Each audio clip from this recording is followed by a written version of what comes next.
Countdown to Eternity starts now. Well, hello, my dear brothers and sisters. I want to welcome you to another episode of Countdown to Eternity, and I am with the great Andy Woods. I am excited to be with him. I know you guys are going to be excited because every time he's with me, really awesome stuff happens. And folks, I got to tell you, we have all kinds of insane things happening in the Middle East. And the problem isn't what to talk about. The problem is, are we going to have enough time to talk about even one of these things? It's unbelievable. There's a lot going on. But before we get into it, Andy, what's the latest and greatest? James, great to be with you. It's coming at you from Houston, Texas, a little hotter than where you are in Southern California. Being a Southern California native, I'm a little jealous. You get that ocean breeze that we don't. But it's still good to be with you nonetheless. Yeah, I got you, bro. I totally understand that. I do not, absolutely do not envy the humidity that you guys have to play with on a day-to-day basis. It's a little crazy, and I got to tell you, I'm going to be in Texas next month, and I'm not looking forward to the weather. I'm just not. But anyway, look, I have to throw this out your way. Okay, let's just go over a few recent events, lay out a little bit of a timeline, because I got to get your reaction to this, because we literally are dealing with a powder keg in the Middle East. How about we just start off with an unprecedented attack from the Yemeni Houthis? Now, I say it's unprecedented because the way that the attack was actually launched, undoubtedly we are talking about Iranian drones. And make no mistake, these drones had AI capability, because there's no way that these drones could have done what they did with the use of GPS, especially with the way that Israel has mastered rerouting GPS attacks. But one of the things that's interesting was, of the 5 or 6 drones that were launched from the southern portion of the Arabian Peninsula, one of them made it to Tel Aviv, which means it had to have crossed over the Red Sea. It had to have gone through a path that would have landed it somewhere above Egypt, going further north, maybe over the Suez. We don't even know. And in reality, it would have had to cross over a portion of the Mediterranean into Tel Aviv. There were no warnings. It was just a simple motor sound, and then there was an explosion. And then, of course, Israel's response was unique. It was very strong. It was unprecedented in the sense that we are talking about somewhere in the neighborhood of 15 or 16 F-35s, probably another 10 F-15s, and a 2.5 hour flight from their location into the southern portion of the Arabian Peninsula, specifically Yemen, actually bombing the big port that is in that area that produces $3 million of trade every single day. Only to have to do this, you would have to have the cooperation of many of the people in that region. You'd have to have cooperation from Saudi Arabia. You would even have to have cooperation from Russia and many of the countries that align that what you would call the eastern coast of Africa, which of course would amount to be the western coast of the Red Sea. So that ends up happening. And then, of course, things begin to escalate a little bit more, because Hezbollah responds by choosing to launch some rockets into the north, specifically the area of the Golan Heights, very, very close to the Syrian border. And of course, we lost the lives of 12 or 13 precious Druze children, which of course has created a whole other political issue, especially with respect to the way the Druze continue to carry themselves with the loyalties that they have for the nations that they are in. And then after that begins to take place, then Israel goes back and assassinates the second in command of Hezbollah. This is under Nasrallah, which of course shook up a lot of people in Beirut.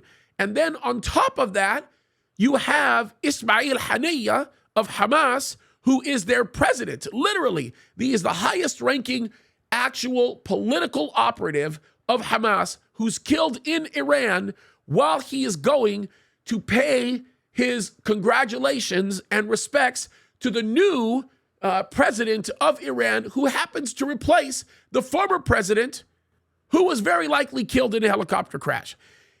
This stuff, look, you cannot make this stuff up, and things are beginning to escalate. Things are getting crazier. What's your thought on all of this? Well, I guess my thought on it is just to put it in a big picture framework. Ezekiel in Ezekiel 38 and 39, I mean, 2,600 years ago, predicted that Israel would be rebirthed as a nation, would become the center of worldwide controversy. And one of the principal players against Israel in the last days would be Iran. So what did you just describe? You just described that whole scenario. I mean, Israel has been reborn. She's the center of worldwide controversy. And of course, with the assassination and the flying of the red flags over the mosques in Tehran, they're seeking revenge. And so I guess what I'm seeing is a potential Gog Magog scenario. I mean, at bare minimum, what I'm seeing is massive stage setting taking place where the Lord seems to be moving heaven and earth, into its proper position for the final drama that we see personified and predicted in Ezekiel 38 and 39. Yeah, and you are not wrong about this. And what even makes it more interesting is to see the dynamic that is happening in Iraq, specifically with some of the changes that are going on to the south of Iraq in Kuwait. There's the shakeup in the royal family there, as actually one of the members of the royal family professes Christ now. That creates a very, very interesting opportunity with what's happening in the north with the Kurds. That begins to change everything with respect to the approach that they are taking with the reconstruction or the rebuilding of this new city that in essence they're calling Babylon. That also changes things with what's happening in the Persian Gulf. You have India that's taking a notable interest in some of the changes that are taking place over there, while Iran is being held at bay by Russia, and Russia, who's playing both sides of the fence, holding fast with a position with Israel that happens to be somewhat friendly, and at the same time, having a very loud voice with respect to what they call Israeli aggression. This thing is getting more and more interesting by the moment. And then you have Erdogan to the north. This is even a more interesting thing in Turkey, who loses his mind over what Israel just did, probably because it scared the heck out of him. And then he is incited to say, we are positioned in a way where we could attack Israel at any time. And he wanted everybody to know that. And then while doing that at the same time, he beats up Mahmoud Abbas in the same event, speaking in the same moment, because Mahmoud Abbas, who is of the Palestinian Authority, the leader of the Palestinian Authority, offended him, like literally offended him, because he refused to show up at the event that Erdogan was at to come and to commemorate a very specific time in Turkey, and was also a fundraiser. The funny thing about this is an overwhelming majority of the people that are in Judea and Samaria, which is what a lot of people will call the West Bank, which is the sort of the political oversight of Mahmoud Abbas, doesn't even like Mahmoud Abbas. They would rather have Hamas in there. And so to think about the kind of back and forth politically that's going on, it is setting everything up perfectly. And by the way, all of this on the heels of Benjamin Netanyahu showing up to the United States of America and calling for a NATO-type alliance to maintain security in the region amongst Middle Eastern countries, which many Middle Eastern countries, including Saudi Arabia, seem to like the idea. Can it sound more like Ezekiel 38? Yeah, I mean, just the players you mentioned there. You mentioned Russia, you mentioned Turkey, you mentioned Iran. I mean, to my mind, those are the big three that Ezekiel 38 and 39 talks about. And, if you just go back in time, you see how, unrealistic the whole Gog Magog scenario was. Russia was a Christian Orthodox nation prior to the Communist Revolution of 1917 and wasn't going to invade anybody, let alone Israel, because she didn't even exist yet. Persia or Iran pre-1979 was an ally of Israel and an ally of the West before the Shah was toppled and replaced with the Ayatollah in 1979. And Turkey used to be a place where Israelis took their vacations. Yeah. And so, you just go back in time and you see how crazy Ezekiel's prophecy seemed. But we're now living in the general time period, James, where history has caught up with the scenario that Ezekiel 38 and 39 predicts. I mean, you see all three of those nations hostile to Israel. I mean, my goodness, mid-April, it was Iran that launched 300 projectiles from Israel, or excuse me, from Iran into the land of Israel. You see Russia, Iran, and Turkey not only hostile to Israel, but cooperating with each other, as you just articulated. So I don't know what more God has to do to get our attention, but we're clearly moving into a time period where Ezekiel 38 and 39 is imminent. It looks extremely credible from where I sit. And this is the thing that just blows my mind. I want everybody to compute this because you mentioned it, and I think it's worthwhile mentioning. What happened in April with Iran is the largest scale missile attack that has ever taken place in world history against Israel, from Iran against Israel.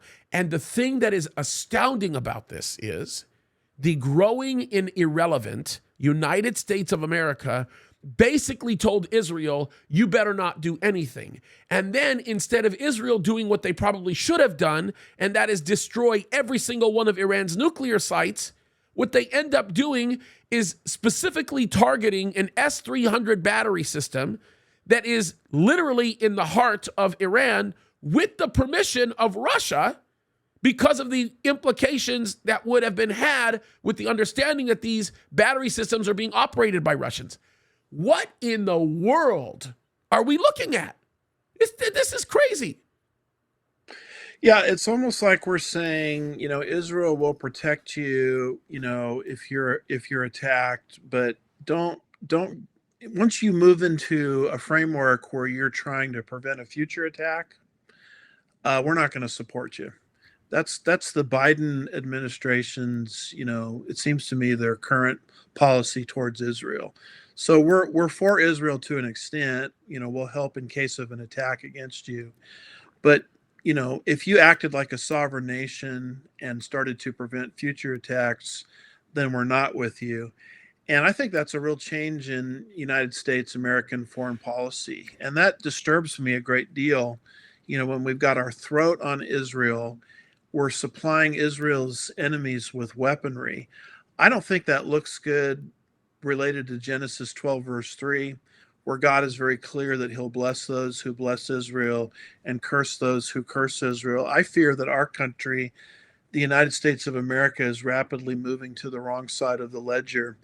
And we are about to the point where God is going to start, if he hasn't already, cursing our country if we don't have a dramatic change back to normalcy in terms of international relations and foreign policy.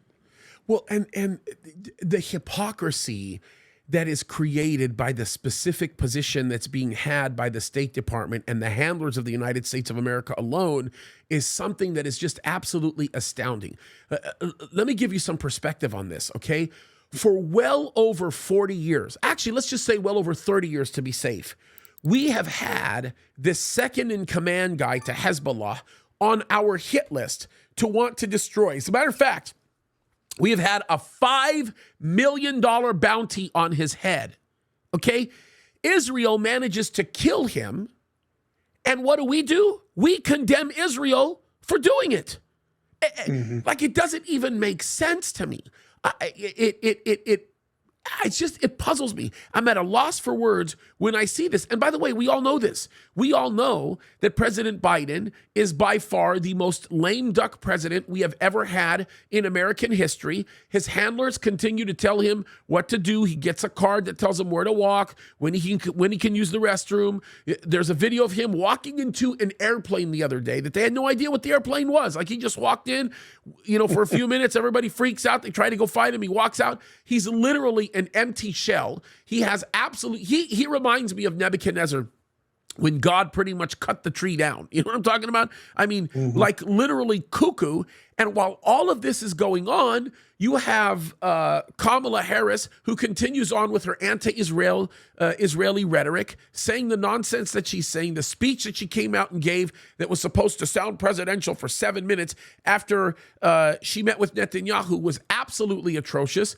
But it signaled to the rest of the Middle Eastern world, we're weak. The United States of America is not going to get involved. We're not going to do anything. So have at it. Have a field day. Attack our interests. Attack Israeli interests. Go ahead. Bolster up Iran. It doesn't even matter if we continue to honor agreements like the JCPOA because the sunset clause on those agreements are over with anyway. Let's continue to build up the nuclear arsenal, and we won't do anything about it because we're too weak to do anything about it, or maybe we might have the strength, but we're too scared to. That's what the rest of the world is seeing right now. And you're right, because one of the things that I can gather from looking at Ezekiel 38 is that we're not going to see any superpowers that are of any consequence, because nobody is going to stop what Russia and the conglomerate of nations do.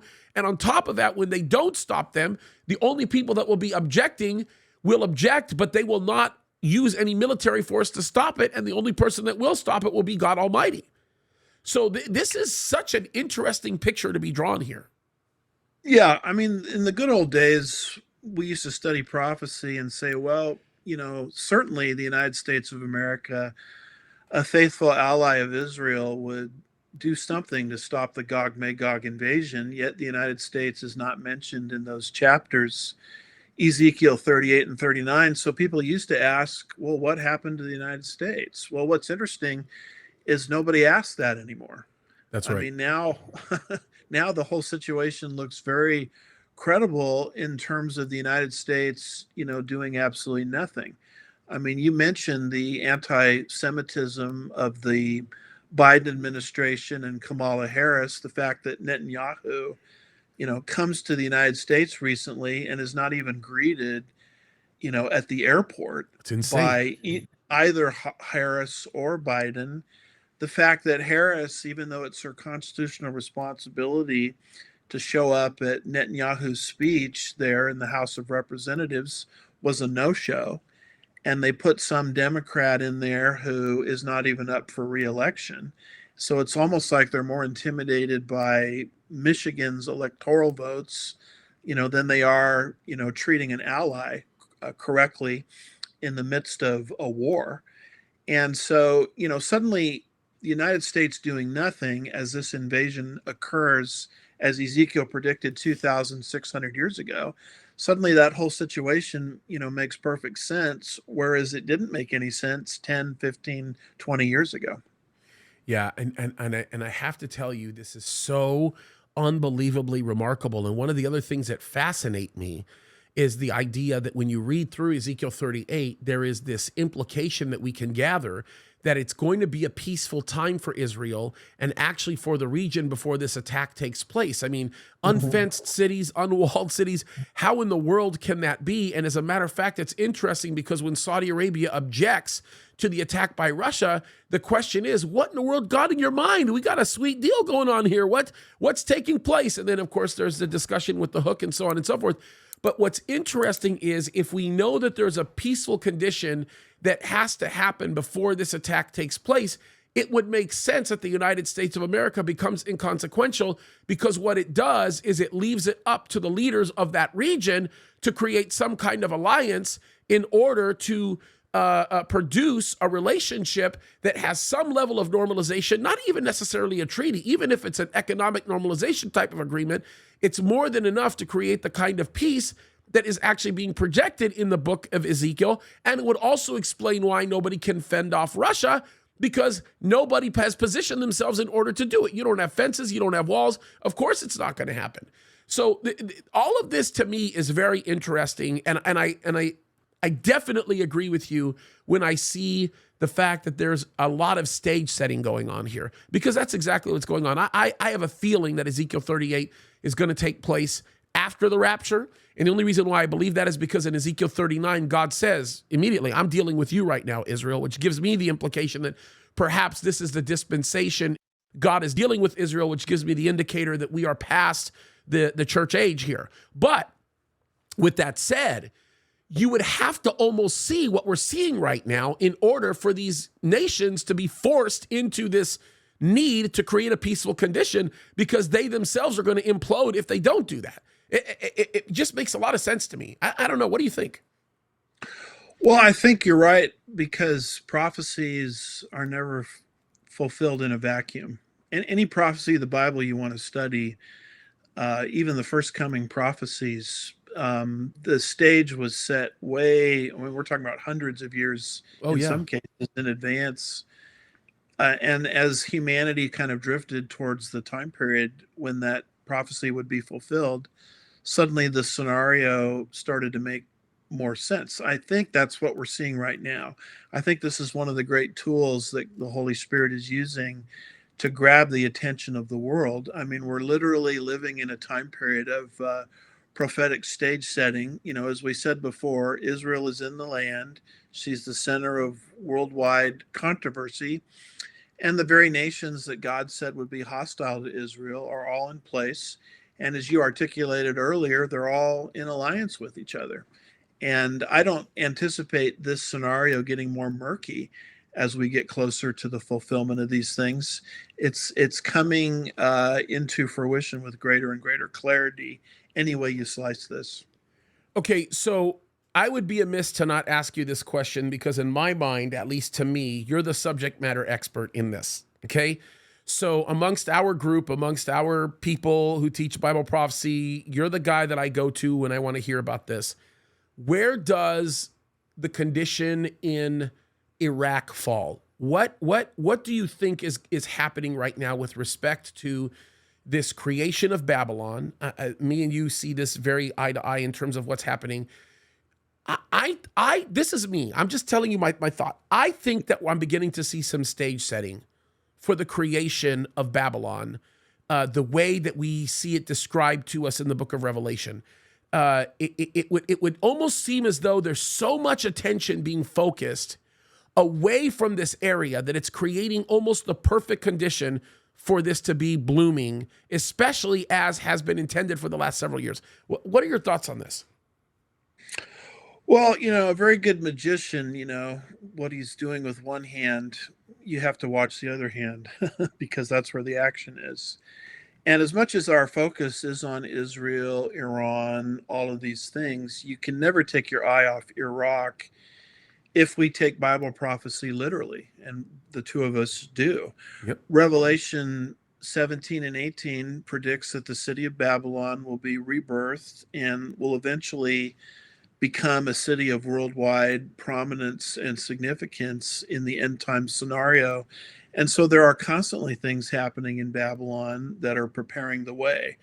I mean, the very least of which is oil. You know, if the Antichrist were to take control in Babylon and annex, you know, some of the surrounding nations, he would, in a heartbeat, in an instant, control about 60% of the world's oil supply. Now, that's, of course, is a big deal because we here in the United States aren't drilling the way we used to. We've shut down or put impediments on Anwar and all kinds of things. So whoever controls the world's oil supply controls the direction of the world. And so that, at bare minimum, to me, becomes a reason why the Antichrist is going to be very interested in the city of Babylon in Iraq. We could mention some other things as well. But as much as our interest many times is on Israel, which it should be, I would encourage your listeners and your viewers to keep their eye on Iraq or Babylon, because that's destined to play a major role in the end times. Yeah, and I'm very, very interested right now because I'm watching something very unique taking place. If you were to look at a map and you were to look at Tehran and just go straight east, or straight west, you just go west, west, west, west, west until you get to the northern border of Iraq, and you trace it along the top of Turkey into where it borders Syria, and you come down kind of almost diagonally, okay, where you landed in Iraq, you came across in between Baghdad and Damascus there are some interesting things that are happening right now that I would just call construction staging. That's the only thing I can call it. Like raw material gathering, construction staging that's happening that gives me an indicator that we are going to see this Babylon construction happening a lot sooner than I think. As a matter of fact, what's even more interesting is when you look at this area where there's a lot of this raw material gathering taking place, they're also building pathways. Like, this is not a joke. They're building pathways into the Euphrates to transport everything down because of the land bridge disputes that has existed further south from that exact location, and it avoids the conflict that exists right now between the Kurds and all the things that are happening in the south. This is such an interesting scenario that I'm watching. And I'm telling you, bro, like, it's all happening under the nose of everybody. Nobody's commenting on it. Nobody's talking about the commercial trade agreements that right now Iraq is trying to establish with the help of Saudi Arabia, because Saudi Arabia very specifically has it in their mind to want to avoid access through the Persian Gulf by going across and above the northern border of Tehran through that body of water, and actually come across further south back around. It's really interesting to think what they're doing, especially with the interest that they have in the Arabian Sea, which is far below the area of the Persian Gulf.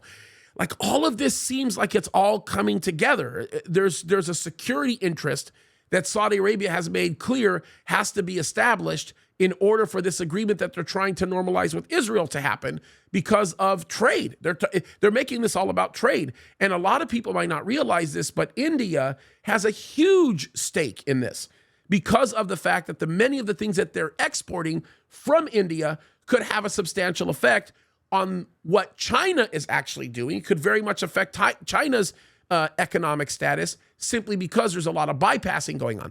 So this is, all I'm saying is all of this really tells me that there, like you said, massive stage setting going on. All I'm doing is just pointing out the obvious. It's unbelievable. Yeah, in fact, you can go on the internet now and you can look up these trade agreements, that you're talking about, and they're talking about dry land routes and wet kind of routes, canal routes, I guess is the right way to put it. Yep. Going right through where? Right through Iraq, very near the city of Babylon. So what is this going to produce? It's going to produce wealth for the city of Babylon in the future, if not the present. And that doesn't subtract from Revelation 17 and 18. That adds to it. And so a lot of people have said, oh, come on, Babylon can never grow to a position of economic power or a port city, in the last days. Well, these trade agreements that you're speaking of and the maps that are drawn state to the contrary, that no, Babylon is going to be economically powerful in the last days, and she is going to be a port city exactly like the Bible predicts. And here's the thing that's interesting to me. It's already happening. There's conversation happening right now with Iraq and Iran to develop some type of an agreement for a land passageway that, if you can track with me, covers the southern portion of Iran into Iraq along the Persian Gulf, not so that you're not even touching the body of water. And what that does is it allows Iran to continue to remain being who they are, tough and rough, and working with somebody they traditionally haven't had a lot of conflict with. It's kind of interesting because now if I'm somebody that's on the other side of Iran and I want to start setting up a trade agreement with, let's just say, Israel, for example, Iran doesn't have to deal with the idealistic function that would keep them from entertaining this idea, because their trade agreement is with Iraq, and Iraq is brokering the land transport, which is opening up the door for the type of peace and security we're talking about. And if that does happen, Babylon becomes the center point. You have to have a landing spot. You have to have a staging spot. That's what'll happen. Especially if what they do with Kuwait and this little water bridge area from the Persian Gulf happens, then all of a sudden we also have the stage being set for the destruction that we read about in Revelation 18. Yeah, and I would just encourage your viewers, your listeners to not look at Babylon as she currently is, but all of Yep. these trade proposals that we're speaking of, because these will come into place at some point, and they will make Babylon wealthy, and they will give her that sort of maritime feel, that we see described in Revelation 17 and 18. Yeah, I think you're right about this, and I also think that when the United States hosted a meeting with the leader of Iran, I think that's what the motive was. I think the motive was to be able to get their foot in edgewise, to be able to manipulate some of this trade money, for lack of a better term, to help stimulate a portion of their economy that's struggling, really suffering right now, especially because of what we've been doing with our waterways.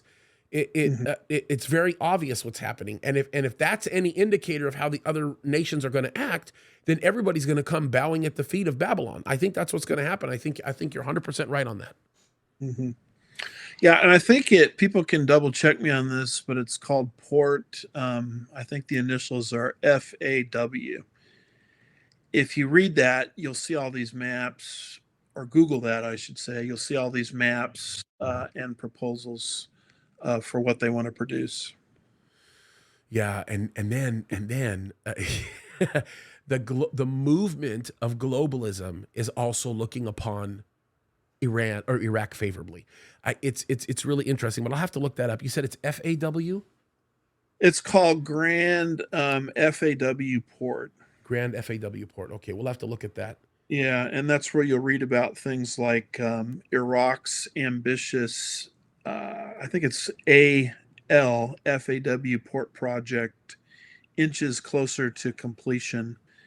You'll see all these maps and all of these trade routes. And every time I look at this, I say this is going to make Babylon A, wealthy, and B, a maritime city. Yeah, you were right about that. And they're already moving in that direction. Okay, well, I can't believe this, but our time has run out already. Andy, any closing thoughts? Anything you want to say as we wrap it up? I'll give you the last word, as I normally do. Well, what we're dealing with here are signs of the coming tribulation period. It's like a shadow. Before a person enters a room, if the light is situated correctly, they can see the person's shadow, long before the person actually shows up. And that's basically what we're seeing. We're seeing the shadow of the 7-year tribulation period approaching. And we also believe that the rapture of the church precedes the 7-year tribulation period. So the rapture of the church is coming even faster than this shadow, that's being cast for the coming 7-year tribulation period, which means we as God's people have hope, number one. Number two, we have a motivation for purposeful and holy living. And number three, there's a great incentive for the unsaved to trust in Christ and consequently participate in the rapture and avoid this terrible 7-year tribulation period entirely. So as much as we can pontificate about some of the specifics, very interesting specifics of prophecy, the big picture is start living your life as if it counts in terms of eternity, Christ-like values. Number two, be hopeful as a Christian. We're not pessimists, we're flaming optimists. And number three, let's reach out to the lost so that they can participate in the rapture as well. Amen. I have nothing to add to that. That is fantastic. And folks, we do sincerely hope that you enjoyed watching this and listening to it as much as we've enjoyed making it. We are honored that you could be with us. I want to encourage you, by the way, if you want to get any more of Andy's material, you can go to his website. You can also go, which we'll actually put in the notes here, you can also go to his YouTube channel, which is Andy Woods. And then his website is andywoodsministries.com. Is that correct? .org. andywoodsministries.org. Great updates that he does, prophetic updates on a regular basis. You will love it. Great material, solid Bible teacher, great guy to go through with anything you might be looking for, and has some great books. So go online, look for ways to support him. He is a dear brother, as you can see it.